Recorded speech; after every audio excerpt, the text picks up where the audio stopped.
The shots hit. People drop, turn, run. But one woman appears to do the opposite. In the middle of Dealey Plaza, with President Kennedy's motorcade under fire, a woman in a headscarf keeps her camera up. She stays, standing, while others around her take cover. Then she disappears. No confirmed identity, no verified film, nothing ever publicly recovered. That is the whole unease of the Babushka Lady. A woman may have filmed one of the most examined murders in American history from unusually close range. Yet after decades of investigations, hearings, and claims, nobody can say for certain who she was, what she captured, or where that footage went. Dallas, November 22nd, 1963. Dealey Plaza is crowded, but not chaotic yet. People line the streets to watch the presidential motorcade pass. Cameras are out, home movies are rolling. It looks public, open, ordinary, which only makes what follows feel stranger. Among the crowd is the woman, later nicknamed the Babushka Lady, named for the scarf tied under her chin, like a Russian grandmother's headscarf.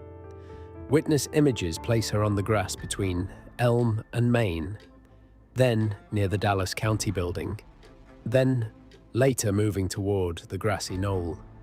Even her path through the plaza is unsettled enough that some researchers have wondered whether the films might show two similar-looking women, not one.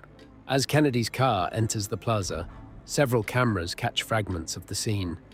The Babushka Lady appears in the Zapruder film and in films shot by Orville Nix, Marie Muchmore, and Mark Bell. In those glimpses, she seems fixed on the motorcade, camera raised even after the shooting begins. That is the detail people never let go of. Around her, witnesses react. They duck, they scatter. She appears to keep filming or photographing. Then, after the shots, she crosses Elm Street with the crowd moving toward the grassy knoll. The last known images show her walking east on Elm. After that, she is simply gone. The first strange detail is not just that she was there, it is that she was there repeatedly. She appears across multiple films, in multiple positions, close enough to matter, calm enough to stand out, and visible long after the moment when most people would have been focused on survival. The second strange detail is the missing result.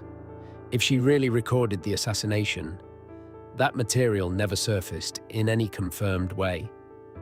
In 1979, the House Select Committee on Assassinations reported that investigators had been unable to locate any film attributed to the Babushka Lady. That is not proof of conspiracy, but it is a very clean kind of absence. Years later, a woman named Beverly Oliver claimed she was the Babushka Lady.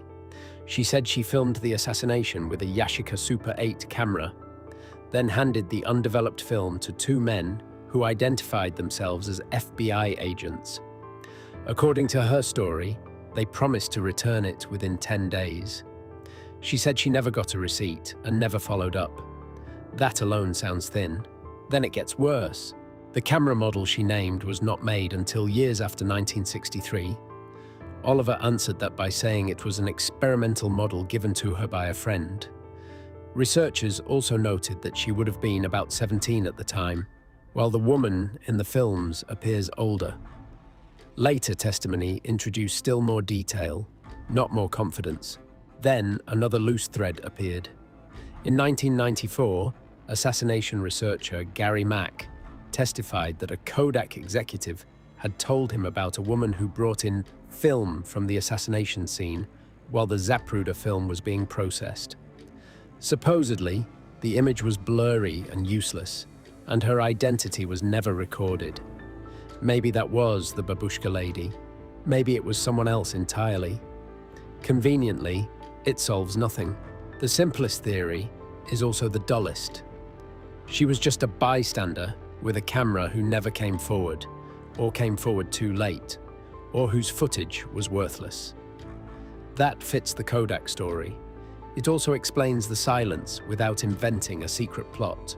The more dramatic theories push her toward intelligence work, foreknowledge, or some larger operation in the plaza. There is no hard evidence for that, just behavior that looks odd in hindsight, a missing piece of film, and the fact that history loves a vacuum almost as much as conspiracy culture does. What remains is not a solved mystery with a few loose screws. It is a woman seen by millions in fragments and known by no one for certain. She may have stood closer than most, she may have recorded more than most, and if she did, whatever she captured slipped out of the historical record so completely that all that survived was the image of her standing there, still looking through the lens when everyone else was looking for cover.